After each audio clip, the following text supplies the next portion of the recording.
Di daerah timur Nun jauh di sana, hiduplah seorang anak muda yang baik hati bernama Aladin. Pemuda ini akan melakukan apapun untuk membantu ibunya tercinta. Dan di sebuah kerajaan yang megah di negerinya, seorang sultan mempunyai anak gadis yang cantik bernama Yasmin. Yasmin merasa terasing. Ia sangat kesepian. Satu-satunya sahabatnya di istana adalah burung nuri kecil yang berwarna-warni bernama Rin. Terkadang Yasmin pergi ke pasar dengan menutup wajahnya dengan cadar. Dan ia berjalan di antara orang-orang dan sejenak melupakan kesepiannya. Di suatu hari, Aladin pulang dari bekerja dengan cangkul di tangannya. Di tengah perjalanan, ia melihat seorang pria sedang berdiri di samping sumur. Hei nak, kau bisa menolongku? Ya, tentu Tuan. Aku bisa melakukan apapun.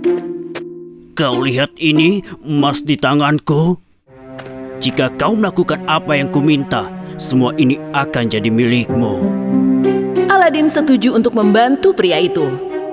Aku telah menjatuhkan sesuatu ke dalam sumur. Aku akan melemparkan tali ke bawah dan aku ingin kau mengambil barang itu dan berikan padaku. Aladin melihat ke dalam sumur yang sangat gelap dan tak terlihat dasarnya. Walaupun ia sangat ketakutan, ia turun ke bawah sambil memegangi tali tersebut demi untuk mendapatkan emas yang dijanjikan pria itu. Ketika ia sampai di dasar sumur, ia mengambil korek dari sakunya dan menyalakannya. Seketika saja, sumur yang tadinya gelap menjadi terang karena kilauan permata dan emas. Nah, di situ ada lampu tua. Ambil dan bawalah. Aladin menemukan lampu tua yang dimaksud pria itu. Tapi ia bingung kenapa pria itu lebih menginginkan sebuah lampu tua daripada emas dan perhiasan.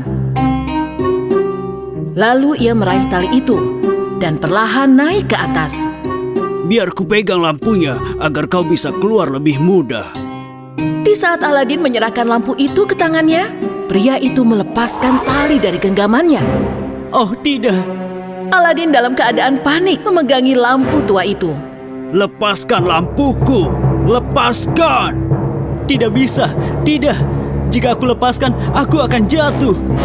Ketika pria itu mencoba untuk merebut lampu tersebut, Aladin dan lampu jatuh bersama ke dasar sumur dengan suara yang keras. Tidak! Lampuku! Lampuku! Walaupun Aladin sudah berusaha sekuat tenaga untuk keluar dari sumur, ia selalu tidak berhasil. Ia menunggu orang seharian untuk menolongnya. Tapi tak ada yang lewat. Aladin merasa putus asa. Ia menyalakan koreknya dan melihat sekeliling.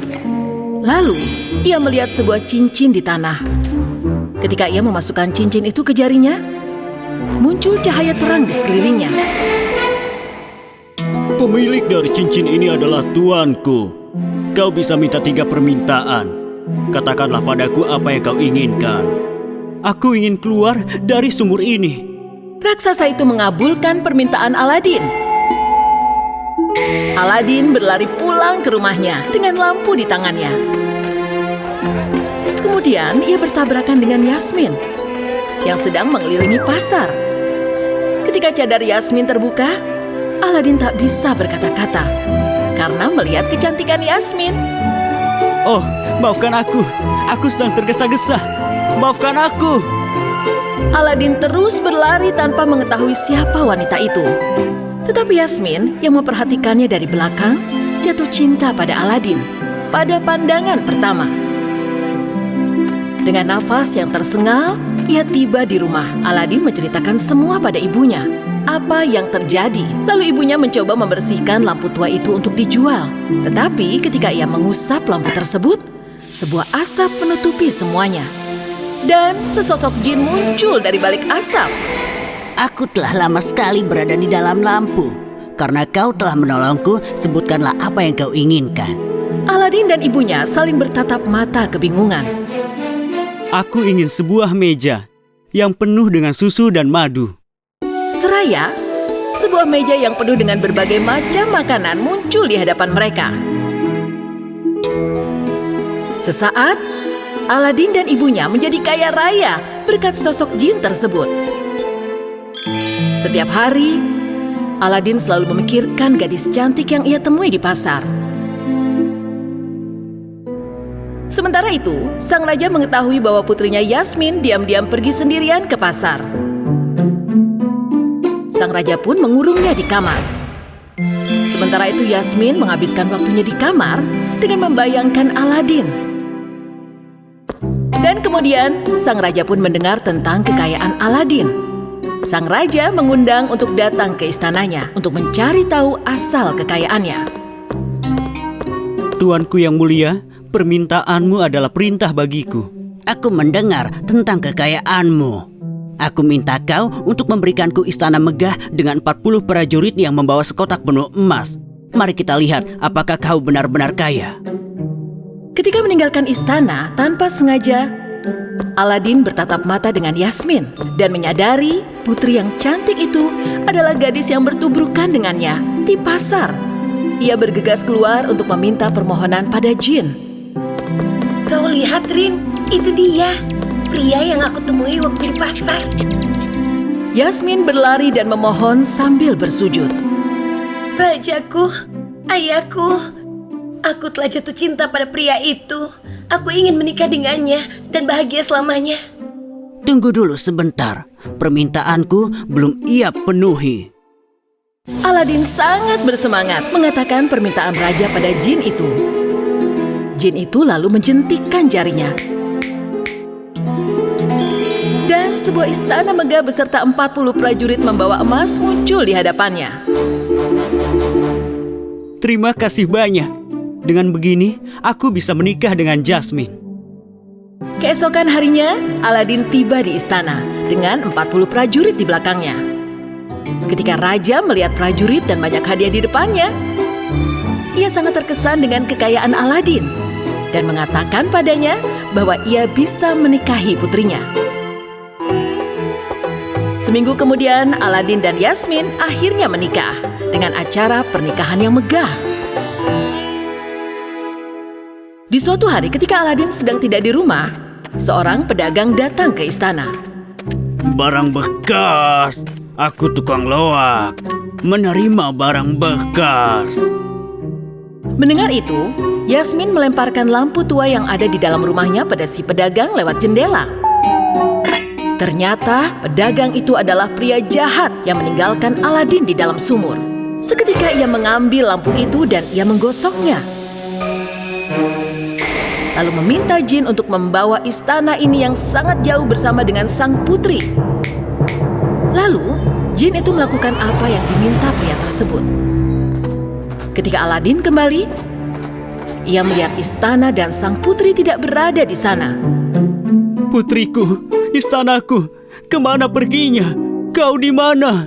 Aladin teringat cincin yang ia temukan di sumur. Ia segera mengenakan cincin itu. Tak lama kemudian, sekelilingnya tertutup cahaya dan raksasa muncul di tengahnya. Apa permintaanmu? Kau hanya punya 2 permintaan lagi. Aladin meminta untuk bisa menemui Yasmin.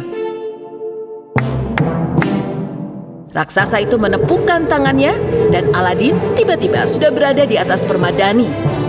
Permadani ini akan membawamu pada Jasmine. Benar saja, permadani terbang telah membawanya ke istana. Di tengah padang pasir, Aladin turun dari permadaninya dan pergi ke tempat di mana Yasmin berada, yang sedang melayani pria jahat, dan lampu ajaib itu berada dalam pangkuannya. Sekali lagi, Aladin mengenakan cincin itu di jarinya dan meminta permohonan terakhir. Aku ingin kau merubah penjahat itu menjadi burung, hai raksasa. Raksasa kemudian mengabulkan permintaannya. Pria itu segera berubah menjadi burung. Aladin berlari menemui Yasmin dan memeluknya. Aladin mengambil lampu tua dan menggosoknya. dan meminta izin untuk memindahkan istananya ke tempat semula. Tentu saja, tuanku. Istana kembali ke tempat semula dengan terbang di atas awan. Ketika Aladin dan Yasmin sedang berdansa, dipenuhi dengan rasa bahagia bersama-sama, lampu itu terjatuh ke tanah. Mereka tidak menyadari itu. Kemudian jin tersebut keluar dari retakan lampu tersebut.